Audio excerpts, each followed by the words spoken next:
सगळ्यांना नमस्कार। आज आपण बघणार आहोत एक वेगळी पण चवीने भरलेली कांदा घालून आणि बेसन न घालता दही कढी।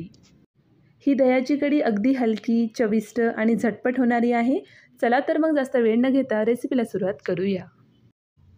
दह्याची कढी बनवण्यासाठी इथे मी 2 वाटीपर्यंत दही घेतली आहे। वजनी प्रमाण बघितलं तर हे 500 ml दही आहे, म्हणजे अर्धा लिटरपर्यंत इथे मी दही घेतली आहे। आता या दहीला कमीत कमी 2 मिनिटांपर्यंत चांगल्या प्रकारे फेटून घ्यायचं आहे, जेणेकरून यामध्ये गुठळ्या राहणार नाही।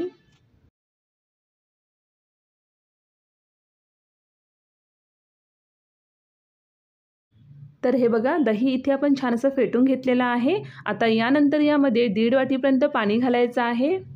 जर तुम्हाला कढी पातळ किंवा घट्ट आवडत असेल तर त्यानुसार यामध्ये पाणी हे कमी जास्त करून घेऊ शकता। जर पातळ आवडत असेल तर 2 वाटी तुम्ही यामध्ये पाणी हे घालू शकता। मला दह्याची कढी जितकं पातळ हवे त्यानुसार यामध्ये मी 1.5 वाटीपर्यंत पाणी हे घातलेलं आहे।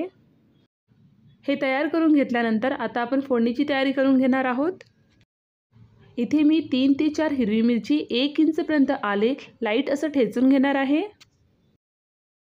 अशा पद्धतीने ठेचून घेऊ शकता किंवा तुम्ही हे मिक्सरला लावून सुद्धा काढून घेऊ शकता। यानंतर गॅसवरती एक गंज ठेवायचा आहे। यामध्ये 2 चमचपर्यंत तेल घालायचं आहे। तेल गरम झाल्यावरती यामध्ये फक्त 7 ते 8 मेथीचे दाणे घालायचे आहे। यानंतर यामध्ये अर्धा चम्मच चना डाळ, अर्धा चम्मच उडद डाळ, अर्धा चम्मच जिरे आणि अर्धा चम्मचपर्यंत यामध्ये मोहरी घालायचं आहे। आता हे सगळं थोडंसं लाईट असं परतून घेणार आहोत। यानंतर 4 ते 5 लसणाच्या पाकळ्या ते यामध्ये ठेचून घालायचं आहे। हिरवी मिरची आणि अद्रक जे आपण ठेचून घेतलं होतं ते यामध्ये घालायचं आहे। हे सुद्धा थोडंसं परतून घेणार आहोत।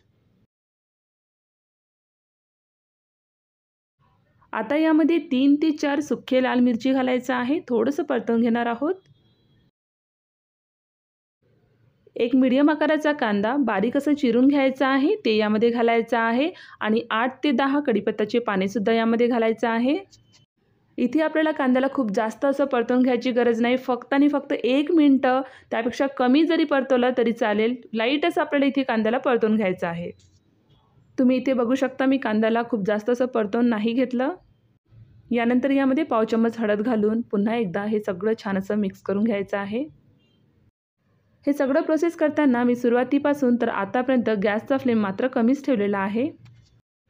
सगळं छान असं मिक्स करून घेतल्यानंतर यामध्ये दही मिश्रण घालायचं आहे।